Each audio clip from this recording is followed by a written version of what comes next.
Hello नमस्कार साथियों, स्वागत करता हूं मैं आप सभी का आपके अपने चैनल मैथ्स 6 पर। तो चलिए दोस्तों, शुरुआत करते हैं हमारे आज के सेशन की, जो है हमारा 22वां सेशन पीवाई के ऊपर। और जैसा कि आप जानते हैं, हमारे CHSL के जो प्रीवियस ईयर क्वेश्चन है उनकी सीरीज चल रही है। पहले हम आपको CGL के सभी क्वेश्चन कंप्लीट करा चुके हैं। तो चलिए आज के सेशन की शुरुआत करते हैं। फटाफट से एक बार वीडियो को लाइक और जितना हो सके इसे शेयर कर दीजिए। तो चलते हैं फर्स्ट क्वेश्चन की तरफ। क्या कह रहा है फर्स्ट में? तो दोस्तों फर्स्ट क्वेश्चन में यहाँ पे कह रहा है तीन संख्याएं 2, 3, 5 के अनुपात में है। यदि सबसे बड़ी और सबसे छोटी संख्या का योग 9800 है तो सबसे बड़ी और सबसे छोटी संख्या में अंतर क्या है? एक अच्छा क्वेश्चन है आपका रेशो का। तो चलिए सॉल्व कर लेते हैं। तो तीन संख्याएं में अगर x, y, z लेट करूं, 2, 3, 5 के अनुपात में है आपकी। और क्या कह रहा है? सबसे बड़ी और सबसे छोटी संख्या का योग 9800 है। तो आप देख सकते हैं सबसे बड़ी कौन सी होगी, 5 रेशियो, और ये होगी 3 रेशियो। जो बीच वाली सबसे छोटी होगी 2। क्या बताया? सबसे बड़ी सबसे छोटी का योग। तो रेशियो है तो आप चाहें तो इसे एक्सलेक्ट कर सकते हैं, या टाइम सेव करने के लिए डायरेक्ट से सोल्व कर सकते हैं। तो 5 और 2 कितना हो गया? 7x। 7x equal to 9800। x की वैल्यू अगर मैं निकालूं तो कितनी आ रही है? 1400। अब हमसे क्या बोला है? बजाय इसके कि आप तीनों संख्याओं को निकालो, डायरेक्ट हम आंसर निकालने की तरफ चलेंगे। बोला है सबसे बड़ी और सबसे छोटी का अंतर। तो इन दोनों का अगर अंतर देखूं तो आ रहा है 3x, यानी 3 × 1400।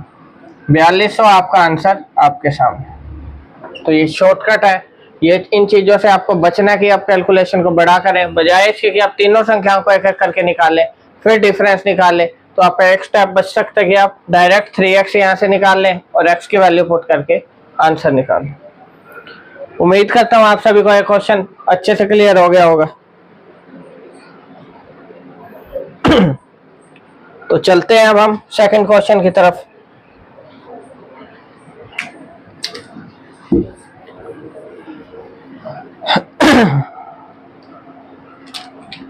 तो सेकंड में क्या कह रहा है? सेकंड में कह रहा है मोहित और रोहित ने ₹4400 में एक काम हाथ में लिया। मोहित अकेले उस काम को 10 दिन में कर सकता है, जबकि रोहित अकेले उसी काम को 15 दिन में कर सकता है। यदि वे एक साथ कार्य करते हैं तो उन्हें प्राप्त होने वाली राशि में कितना अंतर होगा? टाइम एंड वर्क का एक क्वेश्चन है आपका। क्या कह रहा है? मोहित और रोहित कोई भी दो वर्कर हैं जिन्होंने काम करने का ठेका लिया या उस काम को करने के लिए दोनों राजी हुए। क्या कह रहा है? मोहित तो उस काम को कितने दिन में कर सकता है? 10 दिन में, जबकि रोहित 15 दिन में कर सकता है। मोहित 10 दिन में, रोहित 15 दिन में। एलसीएम मेथड आप जानते हैं हमारा। एफिशिएंसी आ गई 3 और 2। थोड़े दिन पहले मैंने आपको टाइम एंड वर्क का सेशन जब लिया था तब आपको समझाया था कि जब भी धनराशि डिवाइड करने का कोई भी क्वेश्चन आ जाए, किसी भी आपका ऐसे जिसमें एक या एक से अधिक, सॉरी 2 या 2 से अधिक लोग काम कर रहे हैं, उनमें धनराशि डिवाइड करनी हो तो हमेशा उनकी एफिशिएंसी के रेशो में डिवाइड होती है। जो अमाउंट होती है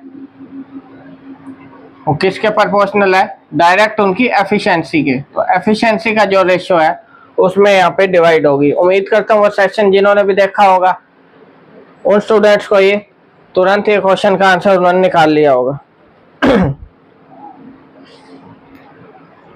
ठीक है साथियों, अब क्या कह रहा है? उनको मिलने वाली राशि का अंतर बताना है। अब टोटल राशि उनको मिल रही है 4400। तो टोटल कितनी मिल रही है? 4400। राशि का अंतर मैंने क्या बताया? अमाउंट किसके प्रोपोर्शनल है? एफिशिएंसी के। एफिशिएंसी है 3:2। एक की 3 एक की 2, तो अंतर भी क्या होगा? 3 - 2 यानी 1 रेशो। अब टोटल जो है कितने में बटेगी? 5 में, क्योंकि 2 है। कितनी? 4400 आपकी राशि 5 रेशो में बटेगी। एक रेशो की वैल्यू आ रही है मेरी 880, और यही तो मेरे को चाहिए। 880 आपका आंसर आपके सामने, यानी दोनों को मिलने वाली राशि का अंतर क्या होगा? 880। अब आपसे पूछ ले दोनों को कितनी राशि मिलेगी, तो इसको 880 से मल्टीप्लाई कर दो। और यहाँ पे 2 को 880 से मल्टीप्लाई कर दो तो एक की तो आ रही है 1740, सॉरी 1760, और दूसरे की कितनी आ जाएगी, 880 को कर दो 3 से, ये हो गया आपका 2400 और 240 यानी 2640। दोनों का सम करें, आप देख सकते हैं 4400 निकल के आ रहा है। ठीक है साथियों, उम्मीद करते हैं सेकंड क्वेश्चन भी क्लियर हो गया होगा। दोस्तों सेशन पसंद आ रहा हो तो फटाफट से इसे लाइक और शेयर कर दीजिए, और अभी तक भी हमारे चैनल को सब्सक्राइब ना किया हो तो इसे सब्सक्राइब जरूर करें और बेल आइकन को जरूर प्रेस करें, ताकि हर एक हमारे वीडियो का अपडेट आपको तुरंत प्राप्त होता रहे। चलते हैं फटाफट से हमारे नेक्स्ट क्वेश्चन की तरफ। नेक्स्ट है अब हमारा थर्ड क्वेश्चन। तो थर्ड में क्या कह रहा है,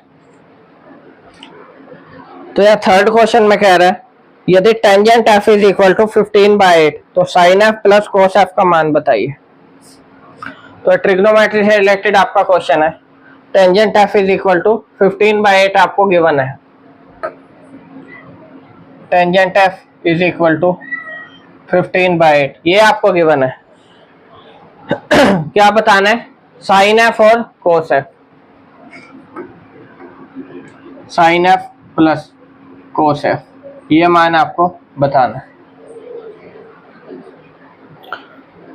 तो थोड़े दिन पहले मैंने आपको एक सेशन लिया है ट्रिपलेट्स का, अगर आपने ध्यान से वो सेशन देखा हो तब भी मैंने आपको ये चीज बताई थी कि कोई भी आपका ऐसा एग्जाम हो, शायद ही कोई ऐसा एग्जाम हो जहां पर आपको ट्रिपलेट यूज ना हो, हर एक आपके एग्जाम में यूज हो। तो इस क्वेश्चन में आपका ट्रिपलेट यूज हो रहा है। कैसे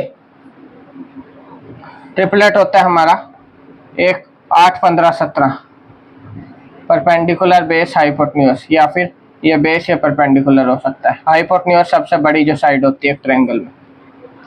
अब इस क्वेश्चन में टेंजेंट अगर आपने ट्रिग्नोमेट्री पढ़ी हो क्या होता है, परपेंडिकुलर बाय बेस।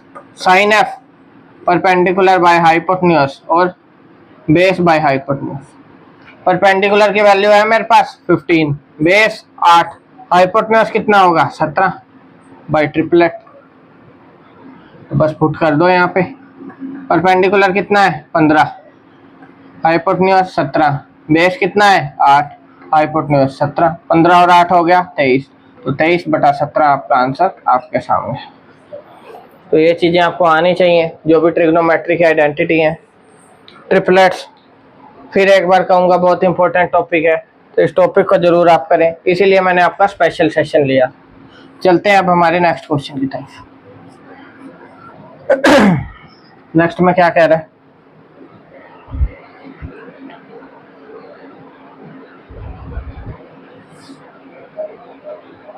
तो नेक्स्ट में कह रहा है एक ट्रायंगल पी क्यू आर में P Q is equal to 10, Q R is equal to 12 centimetre. फटाफट से ट्रायंगल प्लॉट कर लेते हैं। ट्रायंगल है P Q R, P Q दे दिया आपको 10 और क्यू आर कितना गिवन है हमें 12। कह रहा है अर्ध परिमाप 17 है, अर्ध परिमाप यानी सेमी पेरीमीटर 17 सेंटीमीटर, ये भी हो गया। पी आर की लंबाई आपको बतानी है।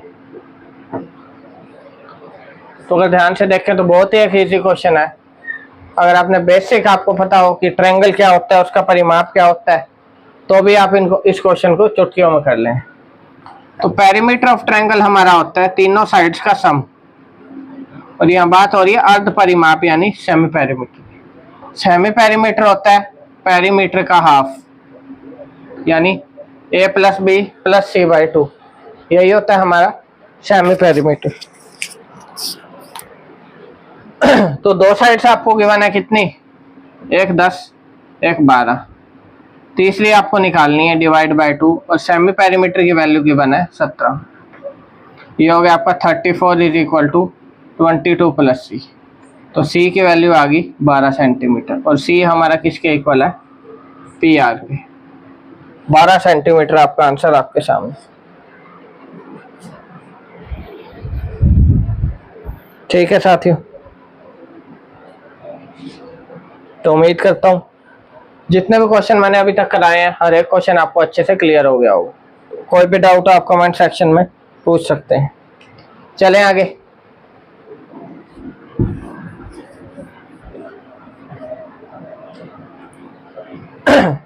नेक्स्ट में क्या रहा है, एक और आपका ट्रिग्नोमेट्री का क्वेश्चन। तो यही चीज मैं बार बार आपको रिपीट कर रहा हूँ कि हर एक पेपर में आपके 2 या 2 से अधिक क्वेश्चन ट्रिग्नोमेट्री से पूछे जा रहे हैं। तो इस चैप्टर को आप बड़े ध्यान से करें क्योंकि आपके लिए एक इम्पोर्टेंट चैप्टर है। इस क्वेश्चन में कह रहा है 4 cot A is equal to 5, तो 6 secant A into tangent A का मान बताइए। 4 cot A is equal to 5 given है, तो cot A की वैल्यू क्या हो जाएगी 5/4।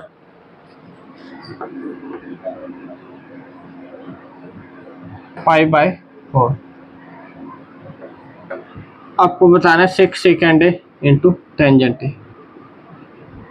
अब फिर यहाँ पर बात आ जाती है ट्रिग्नोमेट्री की जो आइडेंटिटी आपने पढ़ी है या नहीं। तो पढ़ी हो तो उसमें एक आइडेंटिटी होती है tangent theta is equal to 1/cot theta.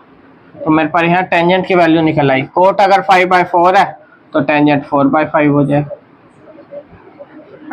Tangent की वैल्यू आ गई, बच गया सेकंड।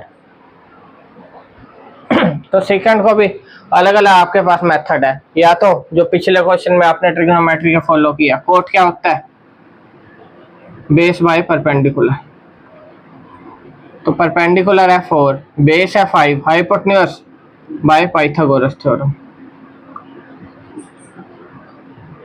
ये चीज आपको दिमाग में ही करनी है, मैं सिर्फ समझाने के लिए लिख रहा हूँ।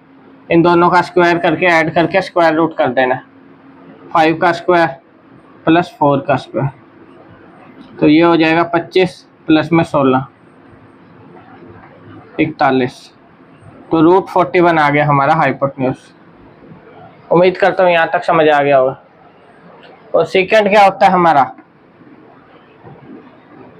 Hypotenuse by base, √41 divide by base कितना है हमारा 5,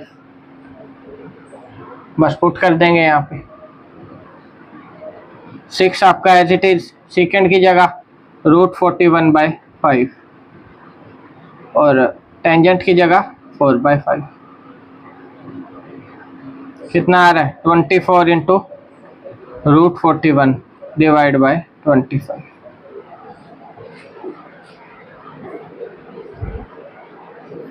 तो ये आपका आंसर निकल के आ रहा है option number C, 24 into √41 divide by 25। तो स्टेप बाय स्टेप चलते चलिए और एक क्वेश्चन का आंसर आपका तुरंत निकल आएगा। सिर्फ आपका जो कंसेप्ट है वो क्लियर होना चाहिए। ठीक है साथियों, और ये सभी कंसेप्ट हम आपको ऑलरेडी क्लियर करा चुके हैं। और आगे बहुत जल्द मैं आपके लिए सीजीएल के लिए टॉपिक वाइज जो सीरीज है बिल्कुल बेसिक से आपके लिए बहुत जल्द लेके आ रहा हूँ, उसकी भी इंफॉर्मेशन आपको तुरंत मिल जाएगी। इसलिए जितना हो सके इस वीडियो को लाइक शेयर करें और हमारे चैनल को सब्सक्राइब जरूर करें। ठीक है साथियों, चलते हैं आगे नेक्स्ट क्वेश्चन की तरफ।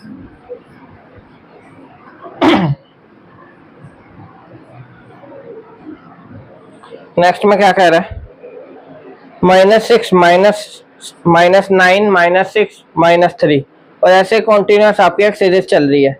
वो कह रहा है कितने पद लिए जाने चाहिए ताकि सभी पदों का योग 45 हो जाए।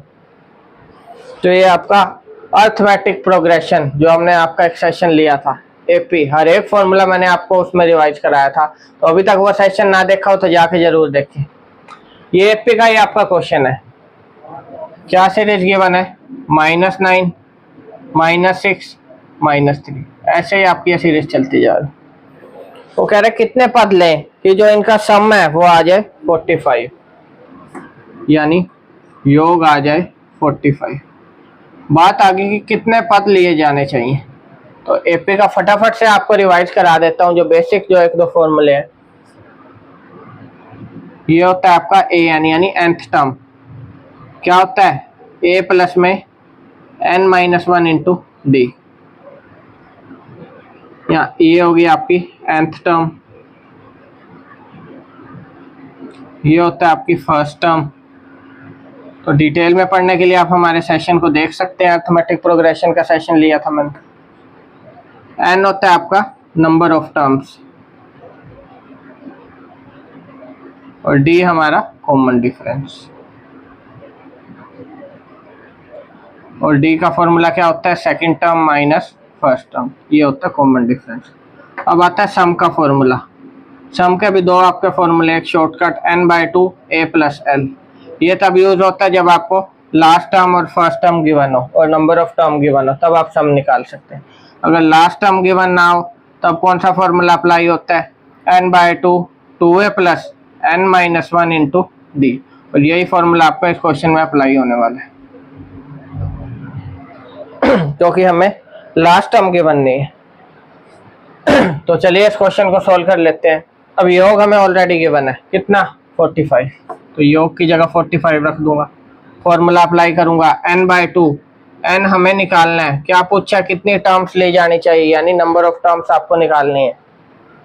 2a फर्स्ट टर्म कितनी है -9, साइन का आप जरूर ध्यान रखें, plus n-1 into D, common difference क्या बताया, second term minus first term, -6 minus -9 कितना आ गया, -6 + 9 यानी 3, कॉमन डिफरेंस आ गया आपका 3। तो फॉर्मूला हमने अप्लाई कर दिया, यह मल्टीप्लाई होगी 90 हो गया, n इंटू माइनस का 18 plus 3n minus 3, 90 is equal to minus का 18 और माइनस का 3 -21 हो जाएगा, तो -21 plus 3n, 90 is equal to -21n, sorry -21n plus में 3n²। तो ये आप देख सकते हैं आपकी एक क्वाड्रेटिक इक्वेशन बन गई, 3n² -21n -90 is equal to 0। ये आपके क्वाड्रेटिक बन गई और इसमें आपको n की वैल्यू निकालनी है।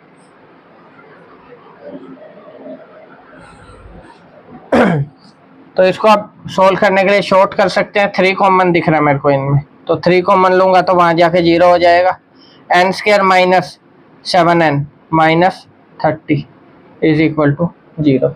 अब 30 के आपको ऐसे टुकड़े करने हैं कि प्लस माइनस करने पे 7 आ जाए, तो 2 ही टुकड़े दिख रहे हैं, 10 और 3, ठीक है, 10 और 3 दिख रहा है आपको, क्योंकि 10 - 3 क्या होता है 7। अब यहाँ हमारा माइनस डोमिनेट कर रहा है, तो यहाँ क्या प्लस वाला बड़ा होगा और ये माइनस। अब नंबर ऑफ टर्म्स माइनस में तो हो नहीं सकती, तो ये कैंसिल आउट, तो आंसर आ गया 10, n की वैल्यू आ गई 10। तो नंबर ऑफ टर्म्स कितनी चाहिए कि आपका सम आ जाए 45, तो नंबर ऑफ टर्म्स चाहिए हमें 10। तो ये था आपका एपी का क्वेश्चन और ये सबसे शॉर्टकट आपका मेथड है। ये मैंने आपको यहाँ पे समझाने के लिए सिर्फ कराया, आपको ये सब दिमाग में ही करना है और मिनिमम जो कैलकुलेशन है वो करनी है, ताकि आपका टाइम बचे और बाकी क्वेश्चंस आप टाइम में कंप्लीट कर पाए। ठीक है साथियों, उम्मीद करता हूँ ये भी क्लियर हो गया होगा आप। चलें आगे। तो नेक्स्ट क्वेश्चन देख लेते हैं एक बार फटाफट से। तो हर टाइप का क्वेश्चन जो लास्ट ईयर पूछे गए हैं, तो उन क्वेश्चंस को मैं आपके लिए लेकर आता हूँ डेली। हमारा सेशन 12 बजे होता है। पिछले 2-3 दिन हमारी क्लास हो नहीं पाई थी कुछ टेक्निकल इशू की वजह से, आज से फिर आपकी कंटिन्यूअस क्लास होगी। तो नेक्स्ट क्वेश्चन क्या कह रहा है, यदि गोले की त्रिज्या 10% कम कर दी जाए तो गोले का आयतन कितने प्रतिशत कम हो जाएगा। एक और अच्छा क्वेश्चन आपका। तो इसके लिए आपको पता होना चाहिए कि गोले का आयतन का सबसे पहले फॉर्मूला क्या होता है। तो वॉल्यूम यानी गोले का आयतन होता है हमारा 4/3 πr³। अब आप निकालेंगे कि रेडियस कम करने से आयतन पर क्या इम्पैक्ट पड़ेगा। तो आप देख रहे हैं कि आयतन के इसमें क्या आ रहा है, ये तो बाकी कांस्टेंट है 4/3 पाई, ये तो खत्म, बच गया r³ यानी r का 3 टाइम यानी r³ आपका इफेक्ट करेगा वॉल्यूम को। और जो हमने आपको सक्सेसिव केस सिखाया था वो यहाँ आपका अप्लाई हो सकता है। कैसे, 10% कम करेंगे तो 10 से 9, क्योंकि 10% क्या होता है 1/10, तो 10 से 9। और रेडियस कितनी बार आ रही है 3 बार, बस 3 बार घटा दो। सबसे सिंपल आपका मेथड सक्सेसिव कंसेप्ट। कितना आ गया 1000, 9 का क्यूब 729। पूछा कितना कम हो जाएगा आयतन। क्या पूछा आपसे कि आयतन आपका कितने प्रतिशत कम हो जाएगा। तो तो आप अगर इनका डिफरेंस निकालें तो आ रहा है 271 डिवाइड बाय 1000 इंटू 100। तो आप देख सकते हैं 27.1% जो आयतन है आपका वो कम हो जाएगा अगर आप रेडियस को 10% घटा देते हैं। सबसे सिंपल कंसेप्ट, सबसे शॉर्टकट कंसेप्ट आपका सक्सेसिव परसेंटेज का।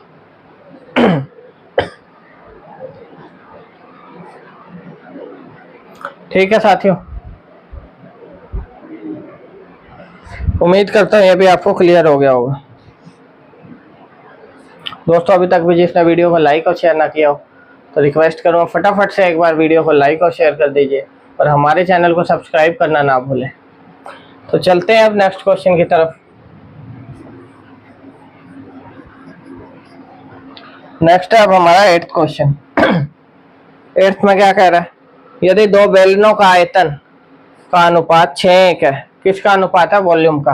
दो बेलन है आपके, फर्स्ट की मैं V1 लेट कर लूं, सेकंड की V2। वॉल्यूम का अनुपात 6:1 गिवन है और उनकी ऊंचाई का अनुपात 1:6 है। उनकी त्रिज्याओं का अनुपात क्या होगा? ऊंचाई यानी हाइट 1:6, रेडियस का अनुपात बताना है आप। देखने में तो आपको पिछले क्वेश्चन जैसा लग रहा होगा, लेकिन इसमें आपको थोड़ा सा घुमा फिरा के पूछा गया है। अब बात हो रही है बेलन की और बेलन के आयतन की। तो बेलन का आयतन क्या होता है हमारा? तो बेलन का आयतन होता है πr²h। तो फर्स्ट वाले बेलन के आयतन की बात करूं, πr1²h1। r1h1 होगी उनकी रेडियस और हाइट। सेकंड वाले का πr2²h2। पाई से पाई कट जाएगा। रेडियस का आपको निकालना है ratio, r1²/r2² is equal to h2/h1। h2 कितना है? 6, h1 1। मेरे को क्या चाहिए अब? r1/r2 का अनुपात पूछा है। ये किसका है? r1²/r2² का। तो इसका क्या करूंगा? कैसे निकालूंगा मैं? यहाँ पर मेरे पास क्या निकल आया? r1²/r2² का, क्योंकि बेलन का आयतन होता है हमारा πr²h। अब उनका आयतन दिया हुआ 6:1, तो यहाँ पर आप डायरेक्ट नहीं निकाल सकते। तो कैसे निकालूंगा? इसमें आपको आयतन का अनुपात लिखना होगा, क्योंकि ये भी तो यूज होगा आपका πr1²h1²। सॉरी h1, फॉर्मूला बिल्कुल ठीक इम्प्लाई किया हमने। πr2²h2 ये गिवन है हमें 6:1, तो ये चीज हम लिखना भूल गए थे। अब पुट कर सकते हैं, पाई से पाई काट दें, r1²/r2² is equal to 6/1 into h2/h1। 6/1, h2/h1 की वैल्यू 61। अब आपके पास क्या वैल्यू आ रही है? r1²/r2² इज इक्वल टू 36/1 और r1/r2 की वैल्यू आ गई 6/1। तो ये आपका आंसर आपके सामने, रेशियो आ गया 6:1।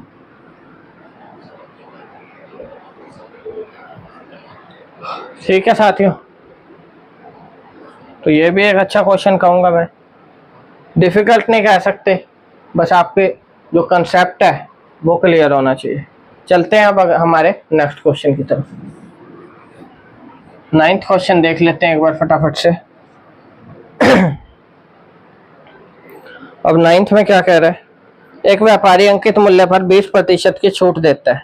यदि वह 20% का लाभ अर्जित करना चाहता है तो अंकित मूल्य क्रय मूल्य से कितने प्रतिशत अधिक होगा?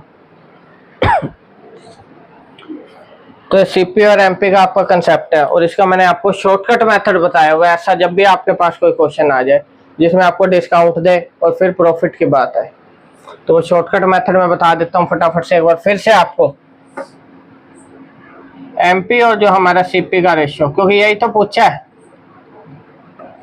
इस क्वेश्चन में आपसे, यही तो पूछा है अंकित मूल्य क्रय मूल्य से कितना प्रतिशत अधिक होगा। एमपी और सीपी की बात हो रही है। तो एमपी क्या होता है हमारा? 100 प्लस में पी यानी प्रॉफिट। और सीपी होता है 100 माइनस डी, यानी जितना डिस्काउंट, यही यहाँ पे इम्प्लाई होगा। 20% आपका प्रॉफिट है और 20% ही क्या है, डिस्काउंट। 100 प्लस 20, 100 माइनस 20, तो MP डिवाइड बाय CP कितना आ गया, 120, और नीचे आ गया 80। क्या पूछ रहा है, MP को जो है CP से कितना प्रतिशत अधिक करना चाहिए, मार्क कितना प्रतिशत, CP तो 80 और MP है आपका 120, कितना अधिक कर दिया, 40, किसके रिस्पेक्ट में, CP के, यानी 80 इंटू 100, 40 दूनी 80, ये आ गया 50, यानी CP को आपको 50% बढ़ाकर अंकित करना पड़ेगा यदि आप 20% का लाभ कमाना चाहते हैं। कब, 20% डिस्काउंट देने के बाद MP पे। मतलब क्या है इस क्वेश्चन का, वो भी समझा देता हूँ। कॉस्ट प्राइस आपका 100 है तो आप मार्क प्राइस दोगे 150, फिर इस पे आप 20% का डिस्काउंट दोगे। 20% का डिस्काउंट दो तो कितना आ रहा है, 120। आप देख सकते हैं 20% का लाभ हो रहा है।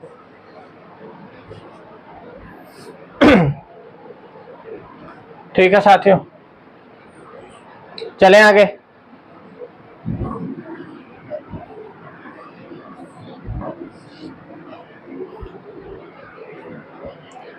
अब 10th क्वेश्चन आप जानते ही हैं, होमवर्क का क्वेश्चन होता है, तो इस क्वेश्चन को आप खुद से घर पे ट्राई करेंगे। ये एक्स स्क्वायर और वाई स्क्वायर है, कोई बच्चा कंफ्यूज ना हो। यहाँ पे x cube minus y cube divide by x square minus y square. तो ये हमारा आज का सेशन था, उम्मीद करता हूँ समझ आया होगा आपको। चलते हैं अब, जो हमने लास्ट सेशन लिया था उसका एक आपको होमवर्क का क्वेश्चन दिया था, उसे देख लेते हैं एक बार। तो ये आपका होमवर्क का क्वेश्चन था जो हमने पिछले सेशन में आपको दिया था, और उम्मीद करता हूँ आपका आंसर निकल आया होगा। अगर नहीं भी निकला तो आप यहाँ से देख सकते हैं, इसका हम सोल्यूशन आपको कराने जा रहे हैं। क्या कह रहा है, नीचे दी गई तालिका में 2 कंपनियों की 5 वर्षों की बिक्री को दर्शाया गया है। 2 कंपनियां हैं आपकी A और B, 5 वर्ष हैं आपके, P Q R S T ये वर्ष को डिनोट कर रहे हैं, और ये इनकी बिक्री को दर्शाया है। क्या कह रहा है अब, L1 कह रहे हैं सभी वर्षों में A और B की कुल बिक्री के बीच का अंतर, और L2 है सभी वर्षों में A की औसत बिक्री का मूल्य। L1 L2 का आपको मान बताना है, यानी L1 रेशियो L2, ये आपको बताना है। अब इसके लिए सबसे पहले L1 की वैल्यू निकालनी होगी। L1 क्या बोला है उसने, सभी वर्षों में A और B की कुल बिक्री के बीच का अंतर। तो यहाँ पे सबसे पहले आपको A की जो टोटल बिक्री है उसको सम करना होगा, और B की जो टोटल है उसका सम करना होगा। एक तो वो बेसिक मेथड है, या फिर दूसरा शॉर्टकट मेथड, क्या कि ईयर बाय ईयर डिफरेंस निकालते चलिए। जैसे पहले P ईयर में कितना डिफरेंस आ रहा है, A की तो 350 बिक्री है और B की 1150 है, तो डिफरेंस आ रहा है 800 का। नेक्स्ट ईयर में 550 और 850। अब इसमें क्या था, A के 800 कम है तो मैंने पॉजिटिव लिख दिए, B के जहाँ भी आएंगे मैं पॉजिटिव लिख दूंगा। अब अगले में B के 300 पॉजिटिव आ रहे हैं। नेक्स्ट में 750, 950, 200।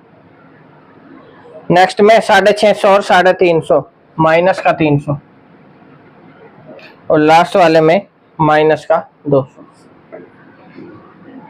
तो ये माइनस का 200 और माइनस का 300 कट गया, इसलिए मैंने शॉर्टकट मेथड अपनाया था। L1 की वैल्यू आ गई 800। बात करो L2 की, सभी वर्षों में A की औसत बिक्री का मूल्य।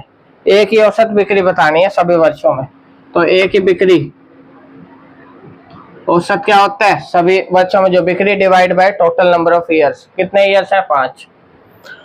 तो A का अगर मैं टोटल करूं तो कितना आ रहा है, 5 और 3 8, 900, 9 और 7 16, 1650, और ये हो गया आपका 22 यानी 2300, और 23 और 4 27 यानी 2750 आपका आ रहा है A की, डिवाइड बाय 5 कितना आ रहा है, 550। तो L2 आ गई, यानी A की औसत आए 5 सालों की 550।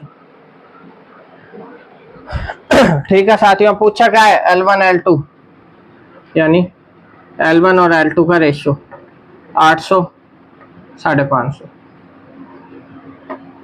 16 और 11, 16 रेशियो 11 आपका आंसर आपके सामने। ठीक है साथियों, उम्मीद करता हूँ सभी साथियों ने इसका आंसर निकाल लिया हो। तो ये था हमारा आज का सेशन। उम्मीद करता हूँ पसंद आया होगा। अगर पसंद आया हो तो वीडियो को लाइक और जितना हो सके इसे शेयर करें और हमारे चैनल को सब्सक्राइब जरूर करें, ताकि ऐसे ही बेहतरीन सेशन आगे भी आपको प्राप्त होते रहें। और बहुत जल्दी आपके लिए मैं CGL CHSL के लिए टॉपिक वाइज सीरीज लेके आ रहा हूँ।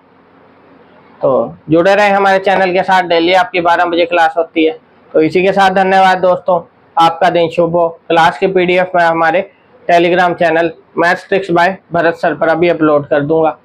आप डिस्क्रिप्शन में लिंक अवेलेबल है, वहाँ से हमारे टेलीग्राम चैनल को ज्वाइन कर सकते हैं। तो धन्यवाद दोस्तों, एक बार फिर से आपका दिन शुभ हो।